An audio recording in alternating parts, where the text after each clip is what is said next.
Good evening, everyone. Can everyone hear me? I can hear you.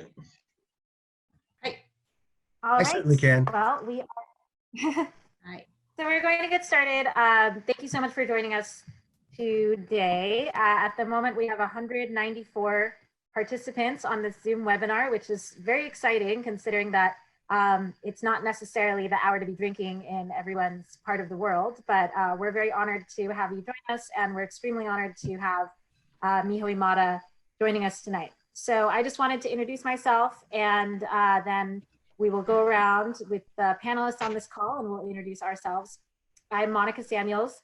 I'm the Director of Sake and Spirits for Vine Connections. I've been working with sake for my entire career.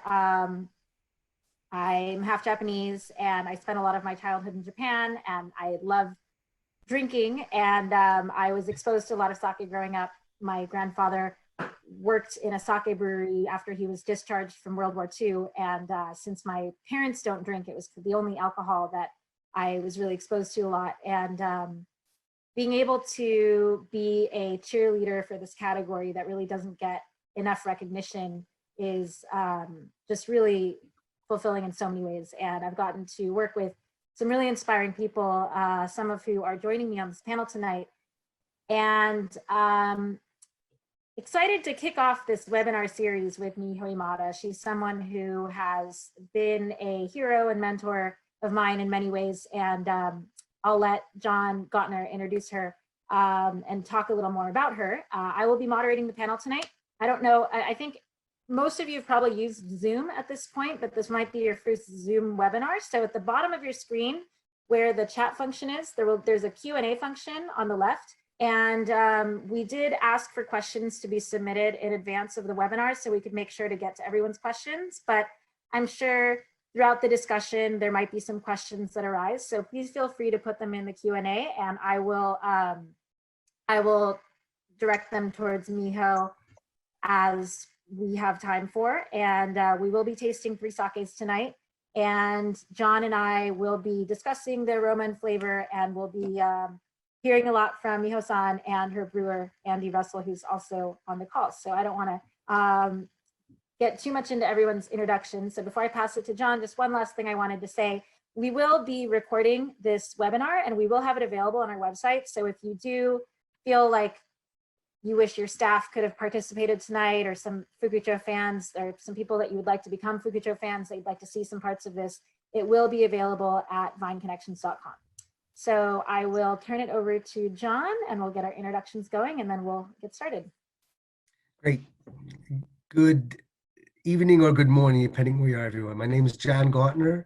I live in Kamakura, Japan, which is about an hour and a half south of Tokyo. I've lived in Japan since 1988, although currently I'm sequestered in Cleveland, Ohio, which is a long story, but I think everybody knows why it is what it is. I've been working in the sake world for about 25 years. I do a lot of things in the sake world. I've written a handful of books. I do a lot of educational programs and a lot of dissemination of sake goodness. But I also run an export company that exports sake, including Fukucho, to Vine Connections from Japan. So I'm very, very privileged to be here with both Monica, who handles the American side of things, but also with Imada-san, with Miho Imada-san. There's a number of things to say about her, and I think that I'm in charge of saying that, so I'm just going to go ahead and say it. There's 2 main things I want to really focus on. Number one, she's kind of a legend in the sake industry. She is a Toji, a master brewer, and she's a woman. And of 1,200 sake breweries or so, maybe 1,100, maybe a few less active, there's like 50.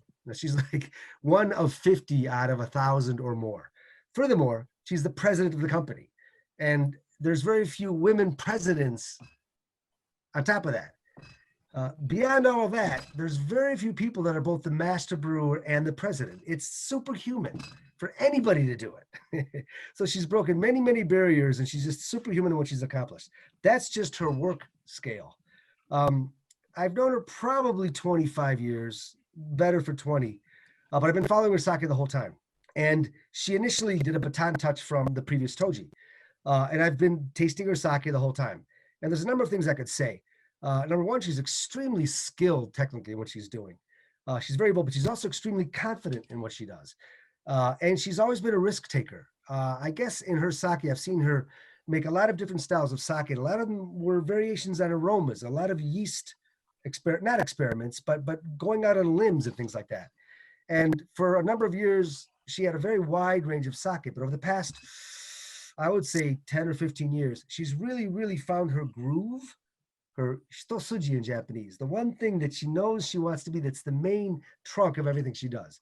And so now, anytime you taste a Fukucho sake, you can say, yeah, that's Miho-san sake. You can tell that it's got the one thread of consistency running through it that makes Fukucho what it is. So not only is she accomplished and rare, both in her position as the master brewer and the president, and doing both, the style of her sake is so clearly defined and unique on top of that. So it's just a privilege to be able to represent and talk about her sake here tonight. How's that? That was perfect. Andy, can we, would you mind introducing yourself?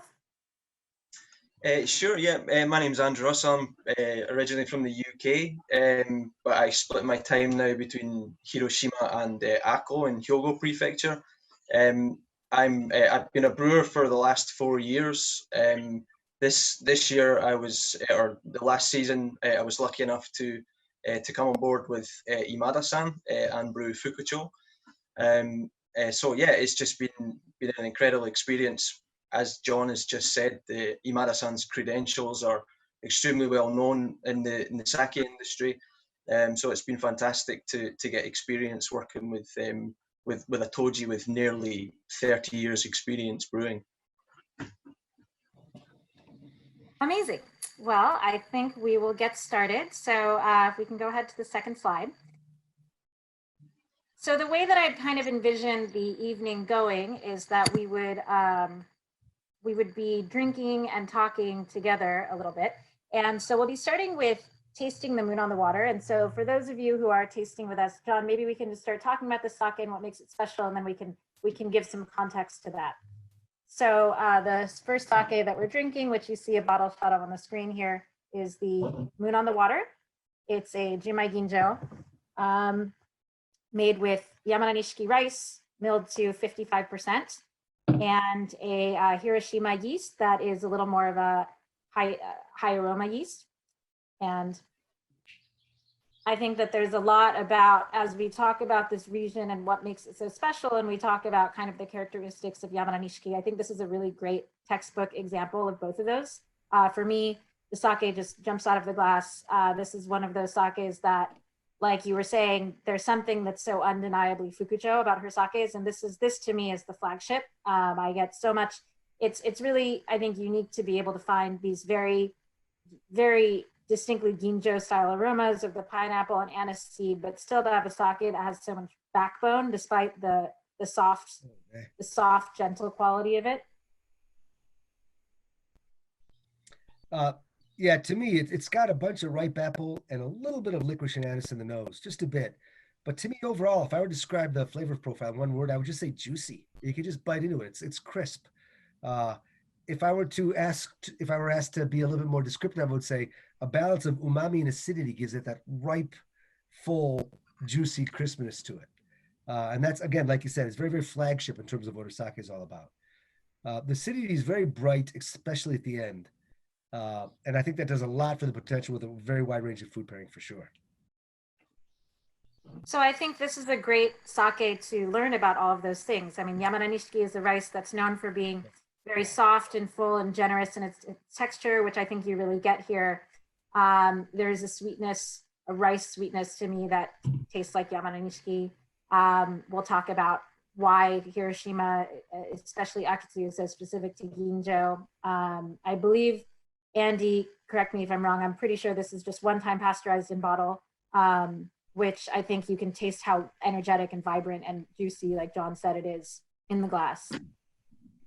Yeah, and quite importantly as well was the timing of the pasteurization. I mean, obviously it's not sort of something we put on the labels and things, but one of the real, I suppose one of the characteristics of Fukucho in terms of production method is we pasteurize almost immediately from pressing.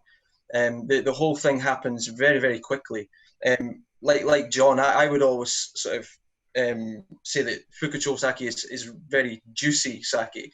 It does have that sort of freshness, and I guess that's probably one of the reasons.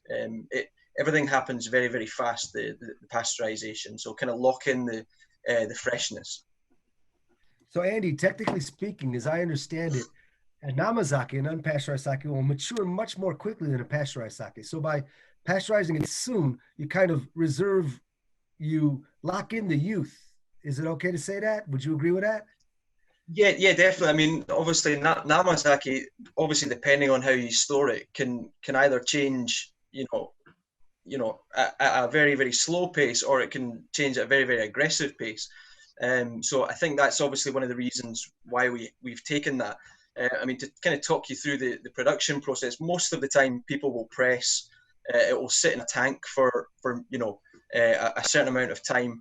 It will then get bottled, and after another certain amount of time, it will get pasteurized. We press typically in the morning, and some of the time this season we were pasteurizing in the afternoon, of the following day. So once because it takes about a day to press. So the next day that we get up, it's being bottled, and as it's coming out of the machine that bottles for it, we're pasteurizing it. So there's literally no time where it's got that chance to kind of develop in that the NAMA profile.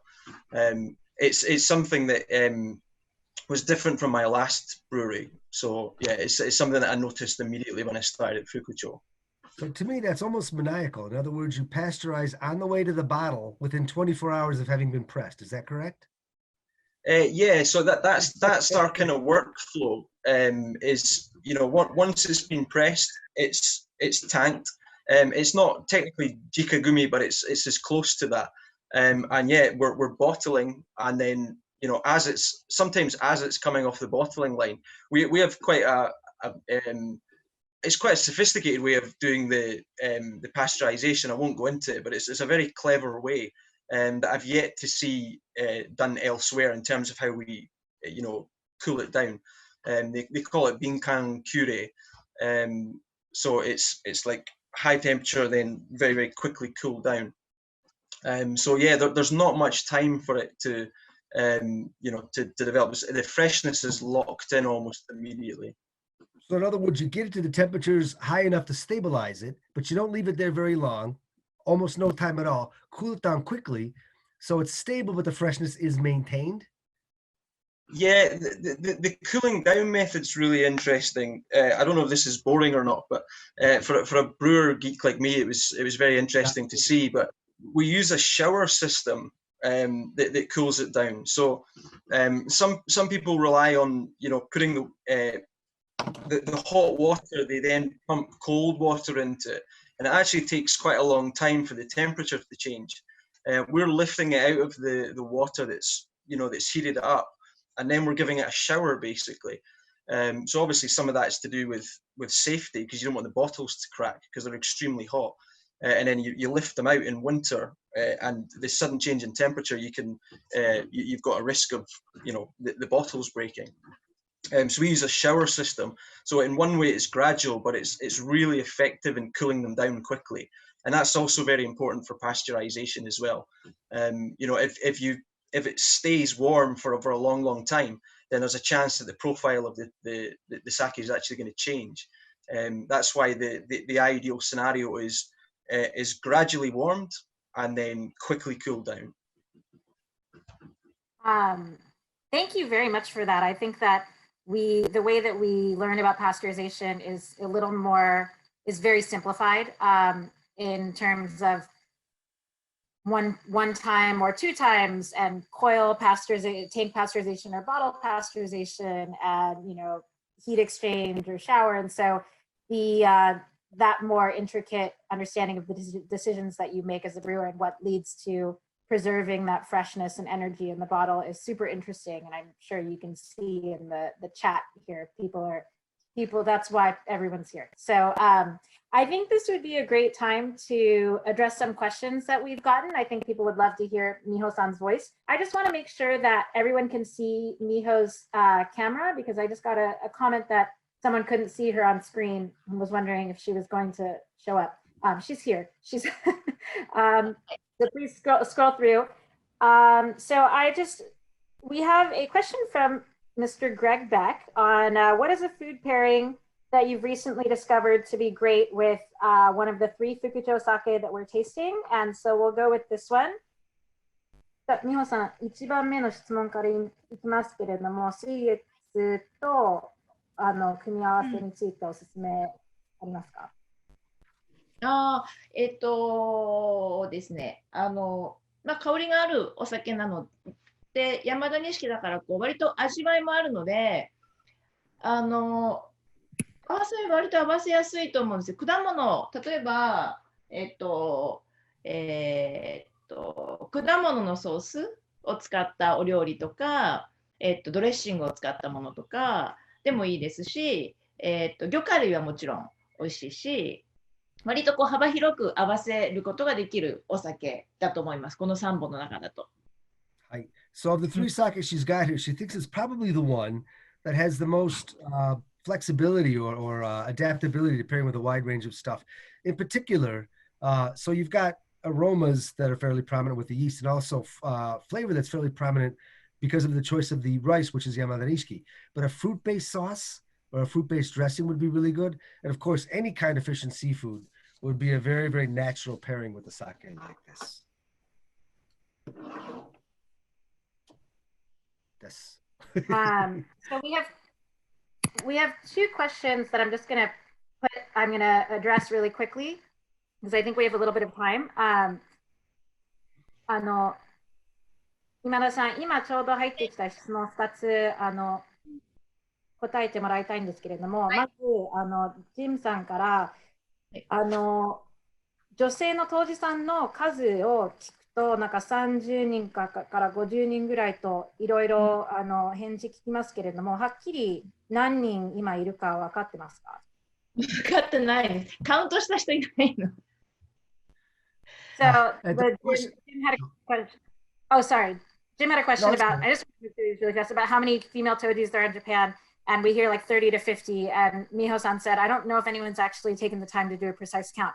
And then 2番目はタミコさんからなんですけれども、瓶詰めはこんなに早くやってるので、火入れした水月はそんなに炭酸残ってる感じしないんですけれども、それはどうやってそういうふうになるんですか？早速瓶詰めするんだったらば、普段少し炭酸が残るはずだと思ってますけれども。今年はちょっとなんか、やぶたをちょっと変えたせいで、去年よりも炭酸が残らなかったっていうのもあるんですけど、本当はね、よくわからない。すごく残る年もあるし、残らないこともあるの。それはね、なんか絞り方とか後の処理じゃなくて、途中の発酵の状態にもよるみたいですね。だから絞った後の処理で全部変わるかっていうと、多分そうではないと思う。So, すべてヤブタですよね。ヤブタです。そうですね。So, at Imada Shoes, they use a machine to press it all, everything. And it's safe and it's clean, and they depend on that and they count on that. It has a lot to do with the nature of their sake. But she was very honest, and she said, well, compared to last year, there is less gas in it this year, but I'm not exactly sure why. However, she said that it doesn't necessarily, a lot of people think it has everything to do with how you handle it after you've pressed it. In other words, how much sloshing around the sake did after you pressed it, or how it was bottled and handled like that. But in her opinion, a lot of it actually has to do with how it fermented, the fermentation period, how the moromi, what happened while the sake was fermenting. And that's something that changes every year in every tank. So a lot of it has to do with the fermentation itself, and she can't necessarily really put her finger on it, but she does acknowledge that there's a little bit less gas in it this year than there was in past years. I will say, I was, you know, so. Yeah, I was saying, So I visited Imada Shuzo a couple times in the past, and she did recently change from using a fune to yabuta. And when I first saw her fune, I was really kind of taken. I'd never seen anything like that, because instead of using the Moromi bags and stacking them, she used this one kind of big piece of cloth, and she did this kind of origami folding with the cloth. And that's how she did the funashibori. And it was so very detail oriented and very Miho like that it was very romantic and kind of inspiring. But I actually prefer the quality of her sake in a yabuta. So it's not black and white. You know, when you learn about sake, they say fune is better than yabuta, but actually yabuta is a much less risky, more consistent way, and you can control the amount of pressure. So when people turn their nose up at yabuta versus fune, it's really not correct. So I'm going to move on to the next question that we received in advance. And this is more of a comment than a question. This is from Mr. Mitsuhiro Kono-san, who is in charge of a sake rice milling company in Sacramento. And he's also born in Hiroshima. So he's very interested in learning from Imada-san. So thank you so much, Kono-san, for joining us tonight. Yoroshiku onegai shimasu. And the last question that we have that directly, I think, relates to Moon on the Water and relates to the slide that you're looking at here on the birth of Ginjo sake is from Justin Orso. Hi, Justin. His comment is that Fukucho has very soft texture. Can you talk about the softness of water and how that makes a difference in sake texture? So, これは3番目の質問ですね。皆さん。軟水の。そう、お水の影響。はい。はいですね。多分ね、どこの酒蔵もそうなんだけど、日本酒にとってお水って、お水のなんか形っていうとおかしいんですけど、お水のタイプはすごい大切なことを、やっぱりその、お酒の味わいって、そのお水の中にこう溶け込んでいくような感じがあるので、その仕込み水を飲んでお酒を飲むと、多分似てるなっていう発見を皆さんされると思うんですよ。そういうなんか、ベーシックななんかこうスタイルを決めるものっていう感じですね。So what she said up until this point in time, and I want to get it out in case she says more, and I don't forget this, she says that, water is extremely important, but basically the flavors of the sake that are produced in any particular sake brewery actually melt into the water.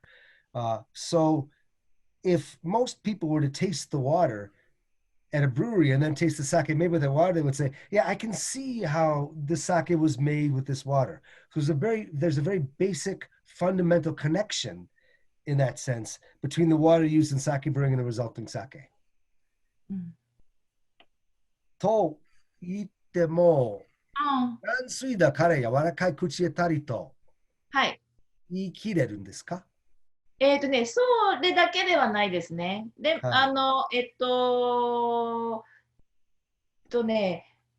なんか私、その軟水であるっていうことは、大事に、できるだけお水に逆らわないようにしようとは思っている。お水に何？逆らわない。逆らわないってね、こう、衝突しないように。なるほどね。要するに、生かすというよりも負けないようにということで。そう、反発して喧嘩しても、美味しいものできる。あるものを十分に生かすっていう方が美味しいものができる可能性が高いと思う。なるほどね。言葉悪いけど、合気道のように一緒に動くということかな。ごめん。そうかも。こうなんか一緒に仲良くするっていう。So my question to her was, just because it's soft water doesn't necessarily mean, because I thought that she was suggesting this in what she was saying earlier in her first answer, that just because it's soft water doesn't mean it's going to be a soft flavor on the palate. And she did agree with that. And then she said, what I'm really trying to do is to make the most of the water that I have, to not fight against the natural tendencies that the water has. If I work with them, then my sake will end up reflecting the nature of the water very well. If I were trying to fight against the water, it wouldn't end up very well. So rather than I have a soft sake because I have soft water, it's I worked with the nature of the water as it is, and I was able to make the most of the water that I have and create the sake that I have, and that ends up being a somewhat soft approach to the palate overall. Thank you. And then speaking of softness, John, can you talk to us a little bit about this statue that we're seeing here on the slide and Miura Right, absolutely. So I'm going to keep you guys busy till about midnight tonight. No, I'm kidding. This is Miura Senzaburo. I always say his name wrong. Miura Senzaburo. And his family actually had a brewery right up the hill from Imada-san's, literally right at the top of the hill behind her brewer. She'll point and say, this is where his brewery was before. However, the brewery did not go well. It actually went under. And this was in the late 1800s. And Miura-san's family had a dry goods store as well. So the family was surviving on that. But he wanted to make Hiroshima sake as good or better than the sake of Nada, which is still the largest producing region in the entire universe. And they're partly in Kobe and partly in the next city. And also of Fushimi, which is in Kyoto. So what he did is he hid who he was. He didn't say, I own a brewery in Hiroshima, or I'm trying to learn how to make better sake in Hiroshima. But he got a job at a brewery in Nada, which is again, partly in Kobe now. And this is again in the late 1800s, because they were making the best sake in the universe there. And he studied there and he learned how to make it. And he came back to Hiroshima to help all the brewers in Hiroshima make great sake.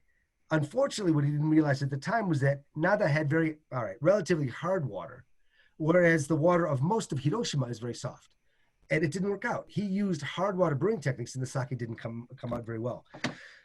Hard water has a very vigorous fermentation. The minerals in hard water make the yeast, or help the yeast, be very, very active. So if you've got very active fermentation in the yeast, you need to have sugar coming out very quickly, right? So the Koji, which converts starch to sugar, has to really crank out the sugar fast enough to keep up with the yeast that's fermenting away in that hard water.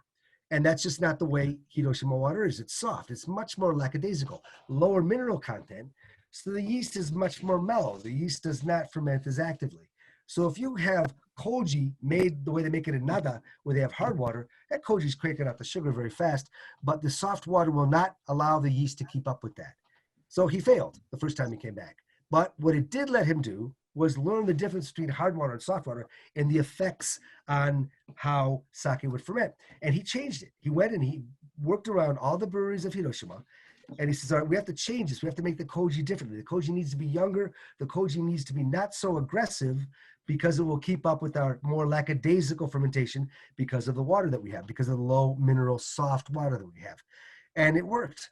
And Hiroshima really, in the early 1900s, just rose to the top of the sake brewing world in a matter of 10 years. And it became about the 5th largest brewing region. Furthermore, all of the techniques that we're talking about here, in other words, more lackadaisical fermentation, it's really suited to lower temperatures, because that allows the yeast to ferment more lackadaisically, more slowly, and keep up with the weaker Koji, or the younger Koji, and how fast that makes starch and sugar conversion. So that's what defines ginjo production: low temperature, long-term fermentation. And everything that Miura-san discovered and everything that Hiroshima has lined up in terms of their water all work together. And that's why there's many, many people that say ginjo, super premium sake, was born in Hiroshima Prefecture. And that's what Miura-san is all about. And the brewery is just like right up the hill from Fukucho. Furthermore, when the brewery did go under, they bought a bunch of equipment. I think I'm allowed to say this. They bought a bunch of equipment from Miura-san's old brewery. And there's some of it still inside of Imada-san's brewery. So the whole legacy, the whole bloodline of the guy who created ginjo, or did most of it to make Hiroshima the founding place of it, still lives through Imada Shuzo. I think that's brilliant. Really, really interesting historically. Yeah, I think that's great. I have a couple other questions that just relate to softness and water that I'd like to just get through while we're here. ですね、今田さん、軟水の話について、ミネラル感とpH の関係はどういうふうに考えますか？軟水。ノーアイディアです。わかりません。ごめん。そういうふうに考えて作ってないからわからない。なるほどね。No, Abe, sorry, she has no response for you. ごめん。It's not something that she thinks about in terms of brewing and her water quality. And And also from Actually, Nathan, pH and mineral content are different things, though, as you well know. yeah, we have a question from Nathan. He has Moon on the Water, both this one time pasteurized and in completely namazake, arriving tomorrow. Thank you, Nathan, for your support. And what can he expect in differences between the two? だからネイテンさんは明日届いてくるらしいんですけれども、水月の1回火入れと本生両方注文しましたけれども、飲み比べしてる時にどういうふうに違うと思いますか？生の方が甘みが強くって味が濃く多分感じると思います。なんかこう果物が熟した感じ。果物もなんかこうフレッシュな時ってこう歯触りがあったりさするけど、だんだんこう熟れてくると甘みが増すじゃない？バナナとかなんか桃とかも多分そうだけど、それと同じようななんか感覚あると思います。で、なんか火入れの方がこうシャリッてした感じ。はい。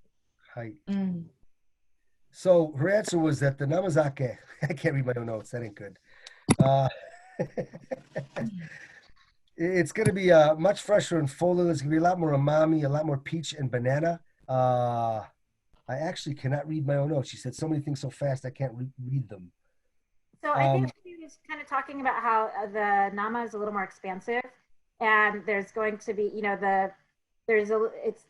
I'm actually drinking them side by side, and I kind of pick up on what she's talking about. The pasteurized version, like Andy told us, when they go so quickly to bottling, you are preserving that energy and youth, and nama does evolve so quickly, and so there is going to be more layers and more kind of umami and amami in the nama, and then there's more of like a, what did she say, banana and peach. How's that like to texture, yeah. possibly? Yeah. So a lot more texture with the nama, but the pasteurized would be more slender, I think was a good way to put it. Yeah.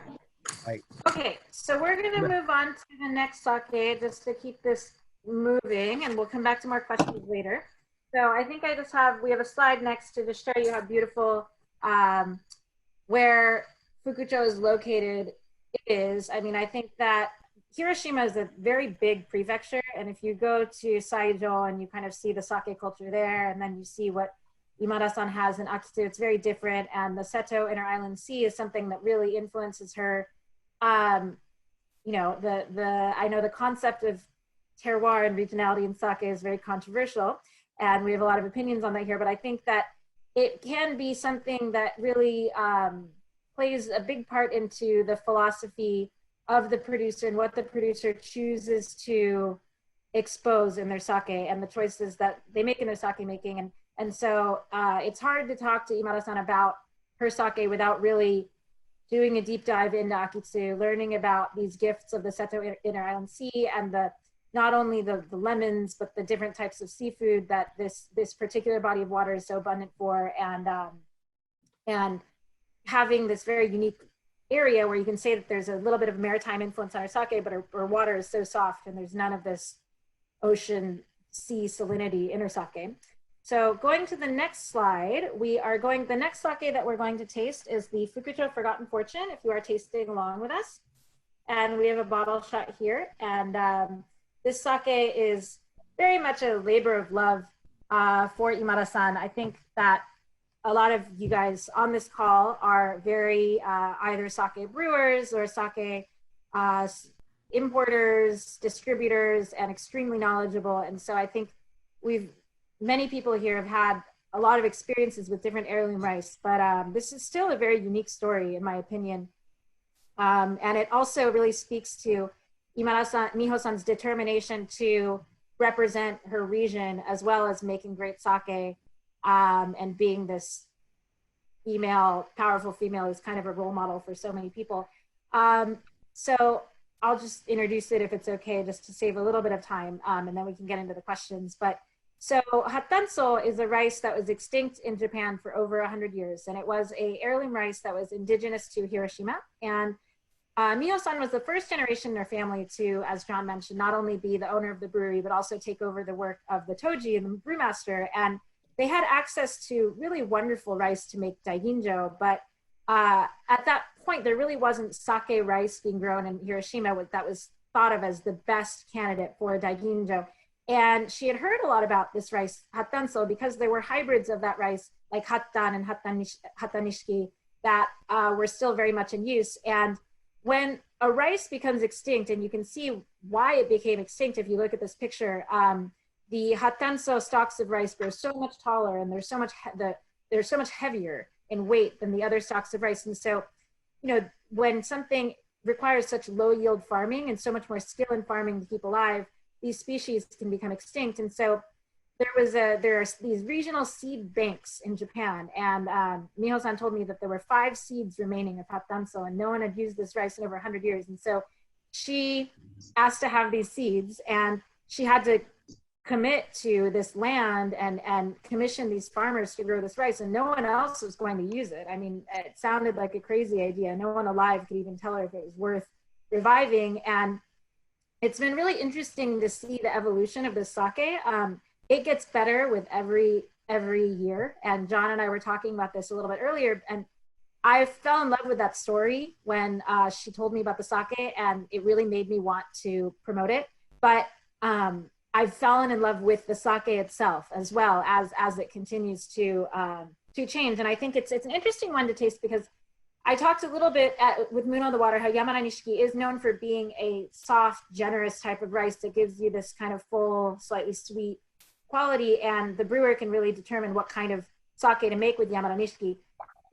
Hattanso, and I haven't, this is the only hattanso sakes, and Imada-san's hattanso sakes are the only ones I've had because she owns all of the rice now. But I have had a fair amount of the hybrids, and they are known for having a sharpness, and that can almost come off as astringent. And so it's such a labor of love in the way that she works with this rice. And I think that she's achieved a really beautiful balance where you still have this crispness to the sake, but it's so much more generous than it used to be, I think, on the palate, and it has so much more complexity aromatically. John, I don't know what you think as you're tasting it, but I do think a lot of things. I mean, I'm going to go ahead and talk about the Say My Boy thing that we talked about earlier. So it's a very expensive rice, and she used to mill it down just to 75%, and that's what Monica and I knew the best. And then about a year or two ago, she took it down to 70%, just 5% more. And the initial aromas just jumped out and are significantly more expressive. I see a lot of peach for some reason and things like that. It's really good. But it's also very soft and demure. But to me, what was really interesting is only 5% milling, she said, removed a lot more fat from the outside. And that fat was inhibiting all of these esters, all these fruity aromas. So by just taking 5% more, she was able to bring out tons more aroma. And to me, what's so interesting about that is usually one of the reasons the Yamada Nishiki is so popular in Japan is because of 1,100 active breweries, like 1,000 are using it, right? There's so much data and information. If you don't know what you're doing, call your buddy down the street at the other brewery. He'll tell you what's going on. I mean, there's so much information on Yamada and support. But Imada-san has had to figure all of this out herself. This rice hasn't been, nobody's used it for 100 years. But she's like, all right, let me try this 5% more, and it completely changed. So she's really got a really, really good grip on it. So on top of that, I see it really is very soft and demure. I mean, it's got a lot of expressiveness in the aroma, especially now. But still, overall, it's very, very soft and demure. It's understated. And those are some of my favorite sake. Some of my favorite sake in the world are not big aromas and huge flavors, but you taste something as you're listening to your friend talk. You put the glass down. In 5 seconds, you're like, wow, that's really good. And I think this is the basic nature of what this particular Junmai has.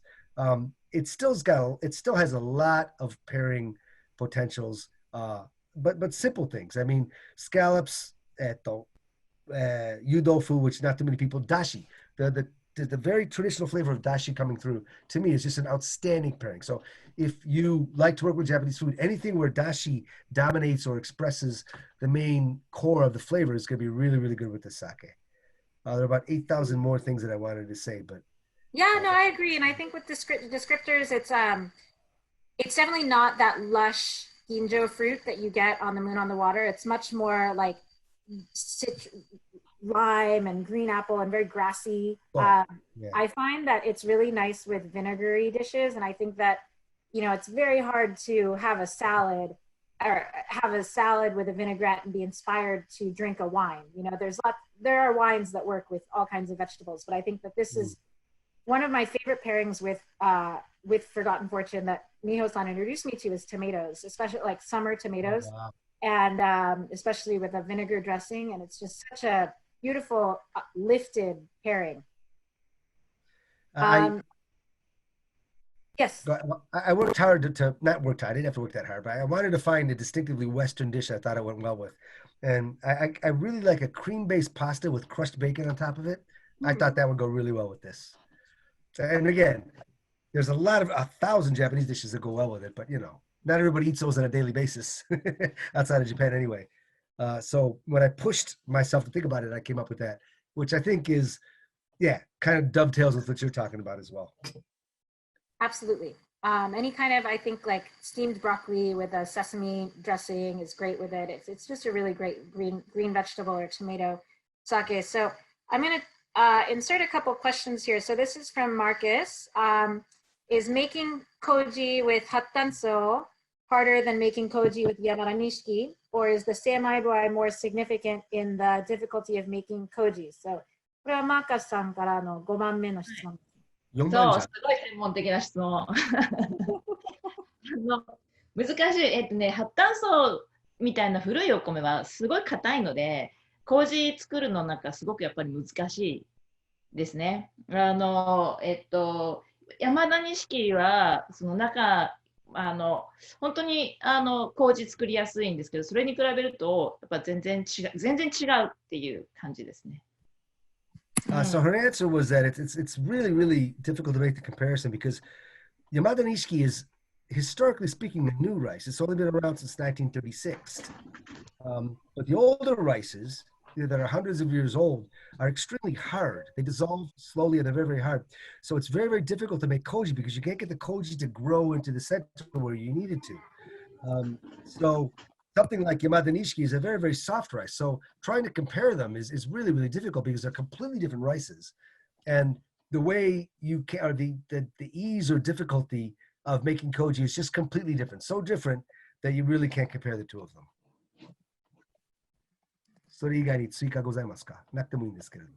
いや、大丈夫です。でもそれ以上言うとなんかすごい、本当は麹作るのの難しさって、かけ米とのバランスがすごく難しいんですよ。そのかけ米をどうしたいのか、どういうお酒を作りたいからどういう麹を作るのかっていうところのペアがすごい難しいので、だんだん難しくなっちゃう。わかりました。はい。So she gave an extremely interesting answer. She said that, we could talk about how difficult it is to make koji with one rice versus another rice, but when you start making sake, the bigger issue is how does the koji I'm making match up with the kakemai? In other words, the 75 to 80% of the rice that isn't made into koji. So in other words, you make it take a sake, 20 to 25% of the rice has koji mold grown on it, and it's koji that has the enzymes, converts it into starch and sugar. The rest of it is straight rice, which gives you straight starch that will be converted into sugar eventually by the enzymes from the 20% that is koji. But you need to figure out how the koji is going to work with the rest of the rice in the tank. And that's a huge factor in how you make your koji. So when you say, well, is Yamada more difficult than hattan? So it's like, before that, how is the koji I'm making going to work with the kakame, with the non-koji, with the straight steamed rice that goes into the tank? And that's, to me, I've never heard anyone express it that way, but that's just brilliant. Sasuga Toji-san. I would expect that from a Toji. So as we transition to the next sake, because I think we're going to have a lot of questions on that, we have a question from Jesse, from our very own Jesse Bronner, who would like to know Miho-san's first experience drinking sake. これはBC のジェシーからの6番目。5番、これが5番目ですね。そうですね。5番目ですね。そう。大学生の時にお酒を飲み始めて、でも最初味とか全然わからなくって、で日本酒ってなんかすごい美味しいもんなんだって初めて発見した時はすごいびっくりしました。ちょっと待って。桜の娘さんだって、大学に入ってから酒をそうよ。そう、ちゃんと大学に入ってから飲んだ。モニカさん、それ言っていいのかなSo she said the first time she had sake, and I actually don't believe her, but the first time she had sake, she said she was a college student. And that's actually when she realized that sake was extremely delicious. And I chided her and say, so you were the daughter of a sake brewery owner and raised a sake brewery, but you had no idea that it was delicious until you got into college. And she insisted that's the truth. So we'll have to take her up on that. We'll have to believe her on that. Take her word on that. Okay. So I think we're going to get into Seaside next, as we have so many questions. This is a really interesting sake. So first I wanted to talk a little bit about the oyster culture in Hiroshima. Miho-san loves oysters, and Hiroshima is really known for oysters. They have more oyster beds here than anywhere else in Japan. And in terms of, you know, this what grows together goes together philosophy, I think that's very much expressed in the Hiroshima seaside. And the way that the sparkling Jumai seaside is written in Japanese, it's kind of a pun because it's written the character for the sea, and then fudo, which is kind of this regionality of the seaside. And if we put seafood on a label and tried to sell it in America, we would run into all kinds of problems and misunderstandings. So we met in the middle with Seaside, but this is it's a sake that's inspired by the Seto Inner Island Sea and really meant to go with many of these gifts from the sea. And so Miho-san loves oysters. She's always advocating for oyster and sake pairings. We've worked together with a lot of oyster farmers in the US, specifically female oyster farmers, and done some really interesting events. But so there is the sea is just so rich with delicious food. And then the seaside, it's a very unique, and we can go to the next slide. This is a very unique sparkling sake. For a long time, I simplified sparkling sake in my mind, and I thought that either it was low alcohol, like the cloudy sparkling sakes were low alcohol and very soft and fizzy and almost like an alcoholic cream soda, or they were trying to be champagne, you know, and so they were clear and sparkling and higher in alcohol, but just really price prohibitive. And I happen to love champagne, and when given the choice, it's hard to choose that sparkling sake that almost feels a little bit like it's not quite hasn't found its identity. And so I was so happy when Miho-san started making the sake. This is bottled as genshu, so it's 13% alcohol, which doesn't sound high in the spectrum of ABV of sake, but it's actually pretty high for a sparkling sake made in this way. This is made in secondary fermentation in the bottle, and the cloudiness is not nigori, but they don't freeze out the yeast in this type of secondary fermentation. So it's just the natural yeast from the secondary fermentation. These 500 milliliter bottles are designed to withstand that much activity happening inside of them. And you'll notice that the balance is really unique compared to many other sparkling sakes that you try. I think it's really pleasantly, refreshingly dry. And this is you'll see it's very trendy right now to dabble in white and black koji. And I don't know if there's enough of it happening to call it a trend, but the amount that you hear sake people talking about it, you would think that there's a lot more, because it's exciting to have these sour, tart qualities in sake was always believed to be very soft and low in acid. And I think that the way that she's managed using white koji is really brilliant in the sake. And it speaks to this, you're looking at a lemon, because Hiroshima is very famous for lemons. And if you visit there at the train station, you'll see so many lemon hot sauce and lemon candies, lemon everything. And so it's kind of an homage to her region. And maybe we could argue all night about whether or not that could be classified as terroir, but it really is something that's dedicated to loving her region and wanting to express it in their sake, which I think is really fascinating. So I'm going to, John, can you talk a little bit, actually, the first question that I'm going to talk about is from Dominic Alonge, and it's about if you can make white koji and yellow koji in the same koji middle, and are there any precautions that you need to be careful of? But maybe if you can give this question some context and talk about why that's even a question? Yeah, sure. So, I mean, Koji is rice or barley, but in the case of sake brewing, it's always rice, upon which a mold known in the scientific world as Aspergillus oryzae has been propagated over about 2 days. And there's hundreds of thousands of strains of Koji mold. Remember, Koji is not a mold. Koji is a rice grown with the mold grown on it. And it's used in miso, it's used in shoyu, it's used in shochu, it's used in awamori. But for sake, they use something called kikoji, which is yellow koji. And not surprisingly, they call it yellow koji because there's this little amber color to it when it's ready. There is a distilled beverage in Okinawa called awamori that uses something called black koji, kuro koji, and that's because it looks all black and ash colored when it's ready. White koji is actually a variation of black koji. In any event, they call it white koji because it looks white as opposed to yellow or black when it's completed. More significantly and more geekily, the koji that when you make depending on the type of koji, different acids and other things come out, different enzymes come out. Even within the realm of yellow koji, whatever strain you use, there's different enzymes that are going to come out, which will give you saccharification or liquefaction or a gazillion other things. But white koji tends to have characteristics that give you a lot more citric acid.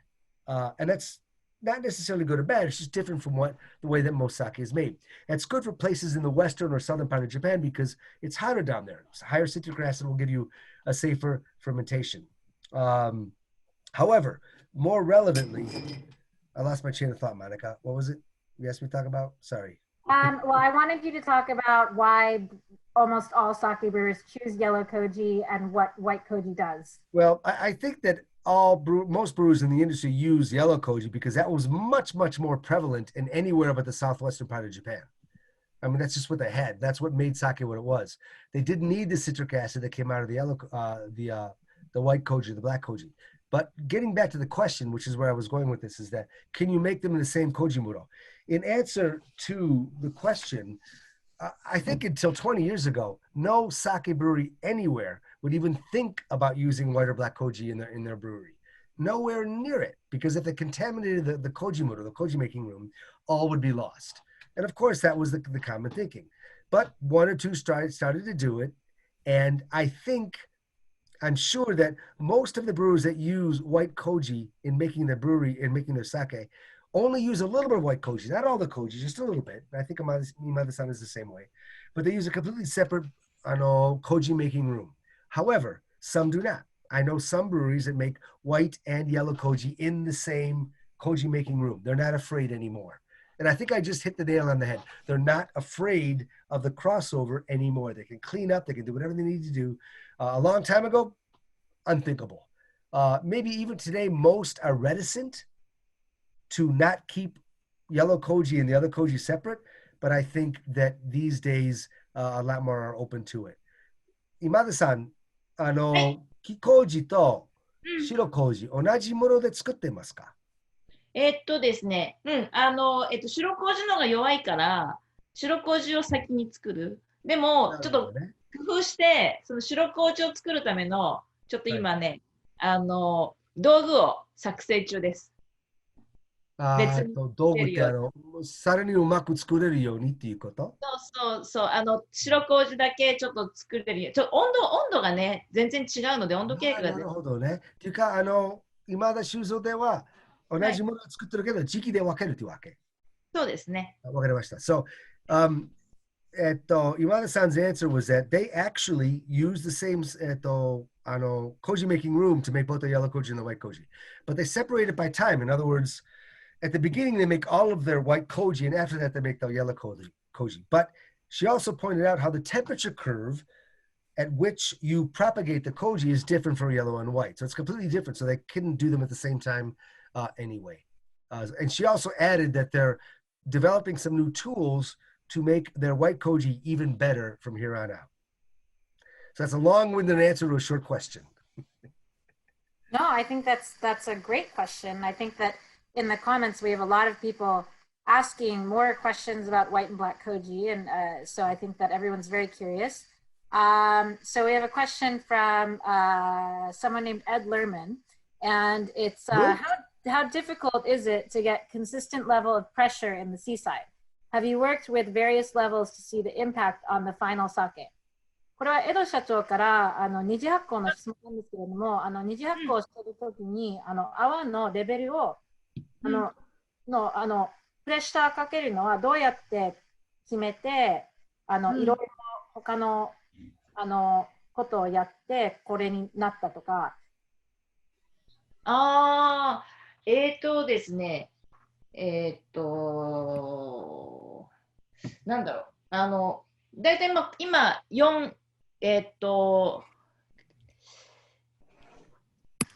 プレッシャーなんだっけ単位忘れちゃったんだけど、でもちろん測ります。大体このぐらいまでのプレッシャーまで行こうっていう。で、ワインと違って、そこで日本酒はこう火入れをするじゃない？だからこう二次発酵っていうか、厳密に言うと二次発酵じゃなくて、一次発酵を瓶の中でこうずっと続けさせるペットナットに近いよね。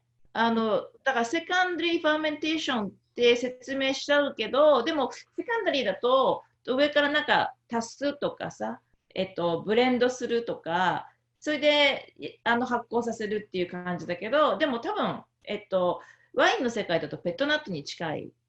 そのタンクの中の発酵を絞った後も瓶の中で続けさせる。で、欲しいガス圧になった時に火入れでストップさせるっていう。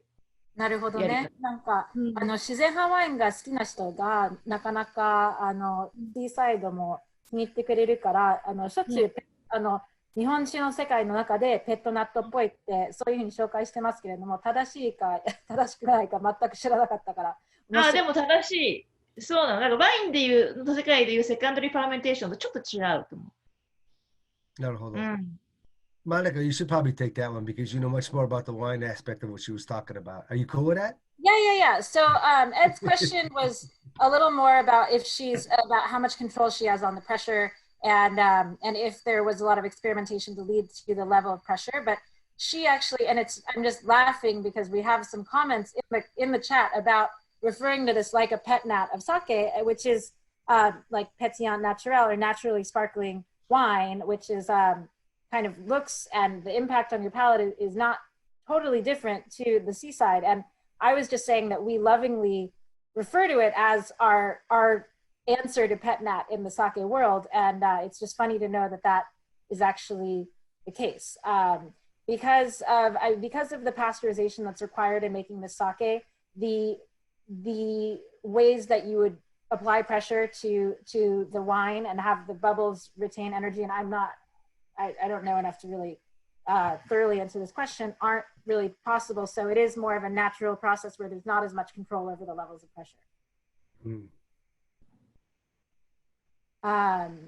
I would also add that of the sparkling sake that are out there, in my mind, there's probably 300 products, right? So if you've got 1,000 breweries actively producing and 20 products on the average each, if you include seasonal products, you're looking at 20,000 products. I would say not 500 sparkling.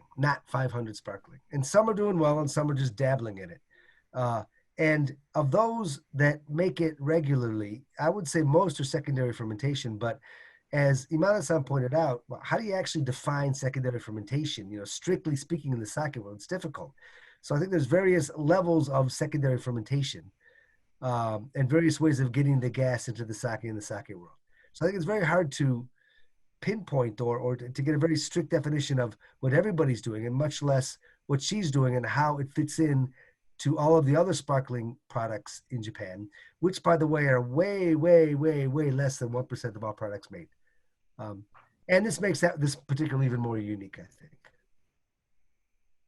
And I kind of feel like I should share this. John and I were texting a little bit before we got on this webinar, and I sent John this lineup. And, when John is tasting these sakes, I'm usually putting him under enormous amounts of pressure and very little sleep. And he's running around and translating and focusing on 20 sakes at the same time. So I don't think that John has really sat down alone and thoughtfully tasted through this lineup in a while. And he was like, man, this is really good. And I was like, I know, that thought goes through my head all the time, because usually I go to a brewery and I taste through their sakes and they pull out their sparkling. Maybe we go to dinner and they pull it out and I'm like, okay, well, this is cute. You know, this is fun.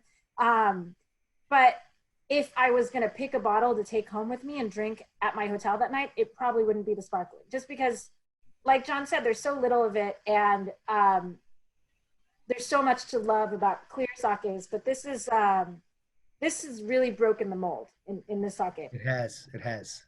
So we have a lot more questions, which I'd like to get through. For those of you who have put this in your calendar as an hour-long webinar, please do not, we won't be offended if you need to drop off. I think we have some really interesting questions here, and it seems like we have a lot of maniacs who are interested in talking a little longer. So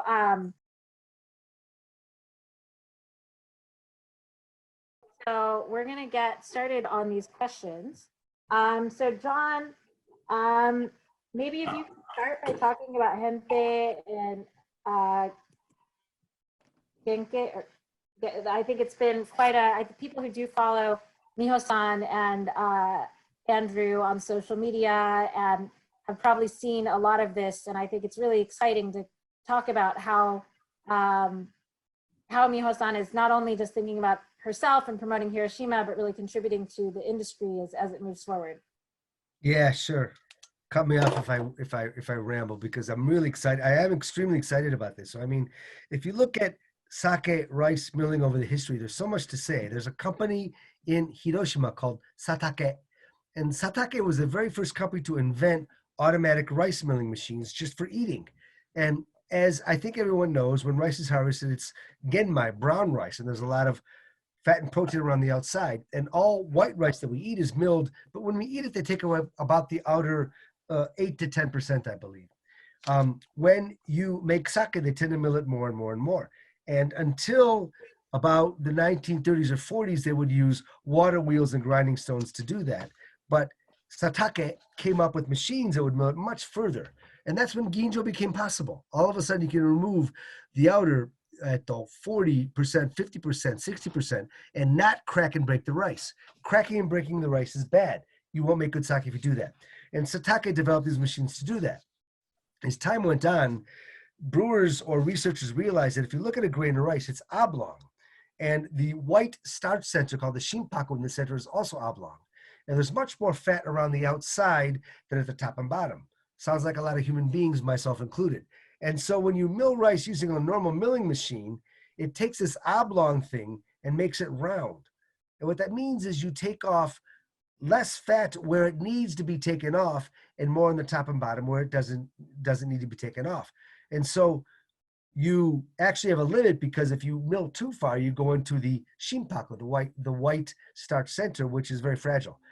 But someone thought about it and says, well, why don't we find out a way to mill the rice in such a way that we mill more off the sides and not the top and bottom? And that is called hempei seimai, flat milling. And you can use the same machines. You've just got to tweak them and jury rig them and make sure that the rice falls down in much less volume in such a way that it maintains its vertical position. So when it hits the grinding stone, it's nicked off the side and not the top and bottom. But that's a huge pain in the butt. As such, you can do it, but it costs more, it takes more energy, more time, and almost nobody does it. And so, but that is called hempei seimai, that exists. Interestingly, you could tweak any machine, maybe not any machine, but you did need a special machine to do that. And there is a brewery called a milling rice maker called Shin Nakano, which is great. And a lot of small craft breweries use them. But you have to remember, the whole people that invented this was Satake, and they're in Hiroshima. And to me, what's most interesting about all of this new milling technology is finally the people that created it all came out and said, all right, we're back. And they made all these a new machine to do everything that everybody wanted to do. Satake, the people that created it all, were able to create a machine where you didn't have to tweak it. You just push a button, flip a switch, make a setting, and you're all of a sudden milling more around the outside than you are on the top and bottom. But they also took it a step further. That's called hempei seimai, in other words, flat milling. And they said, well, actually, there's another way to do this too. What if we maintained the original shape of the grain and didn't mill away more off the outside, that would change the original shape of the grain. And there's a lot of good technical reasons for doing this. And they created what they call Genkei Seimai, which is a little bit less off the sides, but not quite round either. So to make this simple, normal seimai makes a oblong rice completely round, and there's too much fat on the outside. Hempei seimai makes it flat, and there's much less around the outside, but it's and less around the top. It's very efficient. And Genkei seimai maintains the original shape of the rice and takes not quite as much off as hempei, but still enough. And so that's what Satake did. And what's really cool is they created one machine that you can buy that will do all three. Just push a button. And that, to me, is really, really brilliant. That number one, they came up with a new method of doing it with one machine. And number two, they came up with a variation that people can use. Now, I will short circuit this conversation, and I've talked extensively with Imada-san about this. And she's like, yeah, it's great. However, none of these milling methods is unequivocally better than the other. They all have their use. It depends on what kind of sake you're trying to make. If you're trying to make this kind of sake, this kind of milling is better. If you want to make this kind of sake, then perhaps this kind of milling is better. And that's what it's all about. However, really interestingly, when Satake, who is in Hiroshima, we got this new machine, we got this new milling method. They went out to a bunch of breweries that would be opinion leaders. And one of them was Fukucho. And they said, we want you to try this new machine. I don't think they gave them the machine. They said, we'll mill the rice for you. But they said, we will do this in this new Genkei method. Try it and see what happens. But the machine will also do hempei. But there was only one brewery, and that was Fukucho, Imada Shuzo, that said, we want to do both hempei and Genkei and compare them. And so they made a series of sakes, actually one of each, where everything is the same, except that one is hempei, which is completely flat, a lot of stuff taken around the outside, and the other is a little bit closer to the rounder milling style. And she brewed two sake comparing the two of them. It's a brilliant comparison. If you're in Japan, you can buy them. If you're not, well, good luck for the time being, but hopefully next year we can all buy them. So to make a long story short, normal rice milling will take an oblong rice and make it completely round. Hempei, which is flat, will make it completely flat and you take a lot around the outside.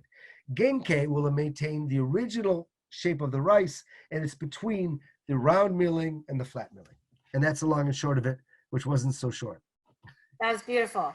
Thank you, John. Okay, so I have a couple other questions for you that I think are really interesting. So from Kodama Masako-san, we hear who sounds like is home brewing in the US. So in the US, we can make sake at home. What are the 3 things we can do for home brewing sake that will improve the flavor? 今田さん、これは8番目の質問ですね。はい。すごいいいですね。なんかお酒作れるのね。羨ましいです。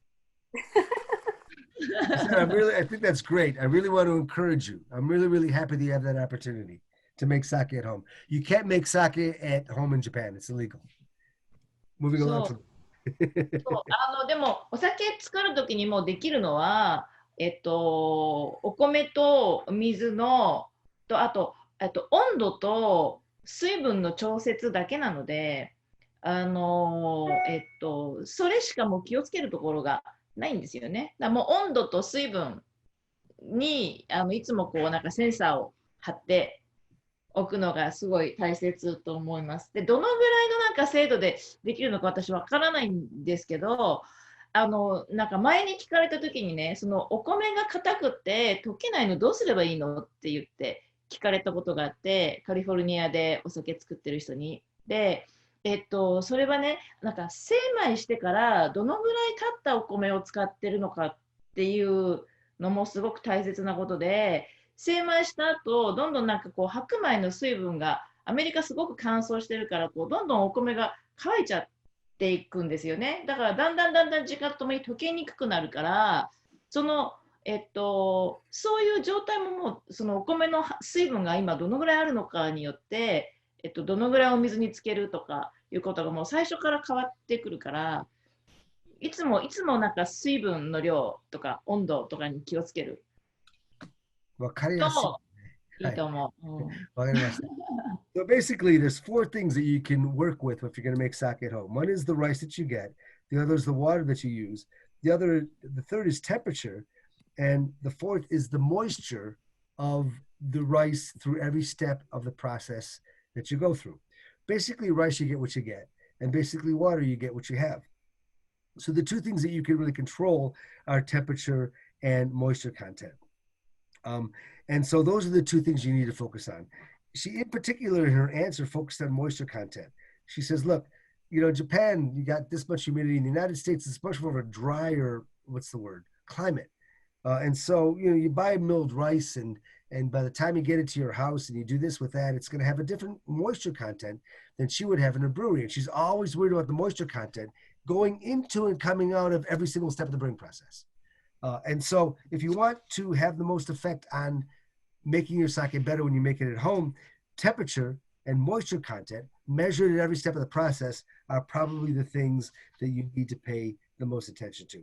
And they will be different from they are in Japan because the United States, all right, not everybody listening today is from the United States, but other countries don't have as much humidity as Japan does, and that will be a huge effect. So the short answer is temperature and moisture content as they are expressed in every single step of the process. Thank you. ありがとうございます。I'm going to go back and forth a little bit from questions in the Q&A and questions we've gotten. 今田さん、これは今入ってきた質問なんですね。はい。もうEYからコロナウイルスの関係で日本酒業界国内についてどのように変わると考えてますか？日本、今ね、すごい困ってますね。やっぱりレストランとか居酒屋さんが全部ほとんどクローズしちゃってるので、売り上げがやっぱりものすごく減ってますね。だから、なんかみんなテイクアウトとかやっぱり、レストランでお酒を売るように免許を出してくれるとかやってるけど、やっぱりすごく減ってるから、もしかしたら来年のお米をどのぐらい作るかとかっていうところまでも調整しなきゃいけないかもしれないので、まあこれから今頑張ってますけど、すごく大変な状況は大変な状況ですね。アメリカと同じだと思う。So the question was, how is the coronavirus affecting the sake industry right now? She says it's very, very difficult. It's very challenging. ごめん、フリーズしてしまいました。はい。大丈夫。なんか言ったみたい。いいいですか？よろしいですか？ Yeah, her Wi-Fi. Go ahead. Oh. But I mean, like many places in the United States, around the world, restaurants are closed. You know, if restaurants are closed, they're not going to sell a whole lot of product. And so no orders are coming in, no shipments are taking place. And that is a huge burden financially and business-wise on breweries. They're doing takeout though. In other words, in Japan, actually, if you have a restaurant, you don't need a license to sell sake to the restaurant, but they made a special law that you're allowed to sell sake for alcoholic beverages for takeout from restaurants in Japan. And that's good. It's positive. That's helping, but it's not everything. So her last comment was that probably the orders for rice next year will be hugely curtailed. And to me, that's an extremely significant point. I mean, she said a quick word, but that's huge. I mean, the coronavirus has affected sake sales, which is going to affect the entire agriculture industry. Having said that, really, sake rice is like 4% of all rice grown, so it's not going to be massive, but it's got to be accounted for and balanced and taken into account. So yeah, it's huge, and it's hard to really assess how big it is until we look at rice and things like that next year. Thank you very much. So I think this is kind of an interesting question to get to know Miho-san a little bit more. So this is a question we got in advance. What other sake, wine, beer, etc. do you drink that inspires you in your brewing? これは13番目の質問に。ごめん、モニカ、ちょっとなんか Wi-Fi が不安定で。ですね、今田酒造以外の日本酒、ワイン、ビールなど、何飲みながら一番一番最初はやっぱり広島当時の先輩のお酒が私の夢でした。ああいうのが作りたい。美穂さん、っていうのが一番最初の夢ですね。美穂さん、聞こえますか？聞こえるけど、それじゃなくて、あ、ごめん。練習以外の好きなお酒なんですか？そう、あ一番ワインも好き、でもウイスキーも好き、スコッチ好きですね。ああ、青春以外は一番影響を及ぼしてくれたお酒っていうか、青春以外はね、例えばワインが憧れとか、ウイスキーが憧れとか、それありましたか？ないか。ごめん、ちょっと調子悪いですね。はい、はい。はい。So I've gone drinking with Imada-san a lot, and we've drank a lot of non-sake things. And where she's located in Takehara, it's a very famous place for whiskey, and there's a really good whiskey bar that she's taken me to many times, and they know her order without even asking her, which is very impressive for a very petite woman like Imada-san, who's incredibly serious, very hard worker, to just walk into this whiskey bar and for them to casually know that like she only likes this kind of scotch. So she tends to, I drink a lot of champagne with her, a lot of scotch. But I think in terms of inspiring her brewing, it probably is what she first said with the Hiroshima Toji kind of style. She's always trying to dedicate her sake brewing to that kind of sake. So just looking at some other questions. So for Tamiko-san is asking, how do you draw amino acid from using white koji so that the resulting sake is still tasty? Is that one of the reasons that you mix in yellow koji because the amino acid is lacking if you just use white koji? Does she have that question in front of her, Monica? I don't think so. No, this is in the chat. で、今田さん、分かってる？今田さん、今田さん聞こえますか？聞こえます？ごめんなさい、なんかね、接続が不安定で聞こえないんだ。あ、そうか。うん。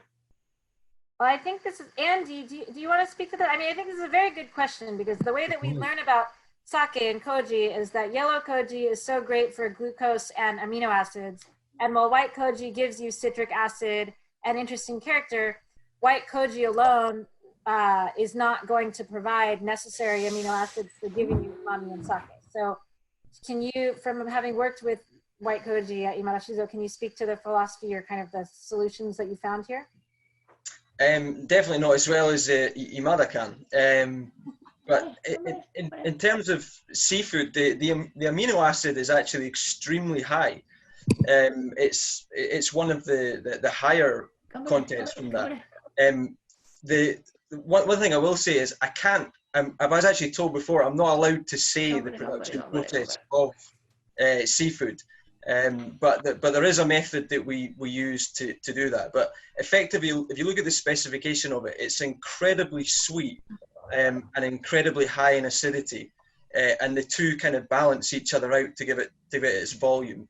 But as for how we do that, unfortunately, that is a secret of Fukucho. So Andy, I had a question.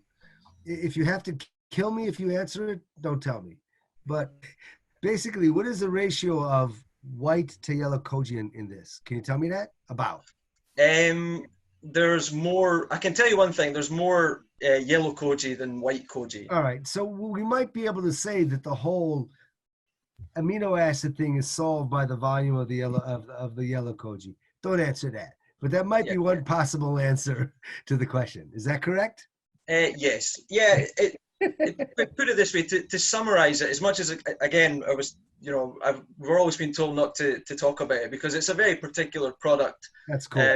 And compared to other yellow, sake made with white koji, it does have a very specific characteristic, and we do that with a very, very specific brewing process, which is very different from the standard process. And the specifications, if you see the specifications, then which aren't a secret, then you'll get that impression. You know, they're incredibly sweet, but that doesn't necessarily translate to the final product. Obviously, the acidity from the Koji kind of balances all that together. That was a brilliant question. It was great. I うん。 was engaged by that. Thank you. 美穂さん、ちょっと落ち着いた ?Wi-Fi が。落ち着いた。聞こえ始めた。はい。あ、よかったよかったよかった。よかった。今、Maybe Shachi wants to add to that, but yeah, I'm sure she. アンジュが完璧にタミコさんの質問に答えましたけれども、もう一つ、白麹の質問入ってきたんですけれども、白麹のハゼ周り、月ハゼとか総ハゼについて、木麹の麹作りとどういうふうに変わってますか？もう、このシーフードに関しては、もうできるだけハゼさせるということしか考えてないです。もうしっかり作る。それは、白麹の方を外す。両方とも外させる。そう、70% ぐらいの、あんまりこう、吟醸タイプの麹じゃない作り方ですね。ごめん。自分も興味持ってるんだけど、シーフードって木麹も白麹も使ってるよな。はい、使ってます。で、今の70% のハゼ結構進ませると、それは、白麹の方ですか？両方。やっぱりなんかこう、70% ぐらいの米は硬いので、温度経過は吟醸タイプだけど、麹はできるだけしっかり作るっていう。なるほど。非常に面白いです。So this is a fascinating question to me. I love this geeky stuff. So anyway, the question was, I forgot the question, but I can give you the answer.